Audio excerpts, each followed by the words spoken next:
Dito mga kabengkom, nagtara akong bakit ang haba ng traffic sa likuran. Wala na ko sa unahan, ito na pala. Ito yung dahilan kung ba't traffic. Dito sa Quirino Highway, nung dinaybay ko tong Quirino Highway na to. So, onting pasensya lang mga kabengkom, kung ganito, dumada ka na din yan.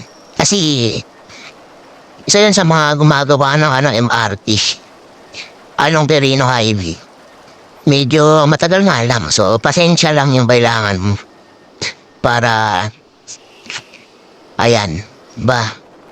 Pero yung dadayain yan, depende kung libre, pwede ka sigurong overtake ng konti doon mag-counterflow. Pero bawal mag-counterflow doon eh. Yung dadayain yung gano'n delikado yung gano'n. Pero kung open lang yan, pwede mong gawin. Pero pag may hasapyan, huwag mo sasalubungin. So yan lang mga kabengkom. Ride safe ha. Pagdadambay ng Quirino Highway, madalas mangyari yan.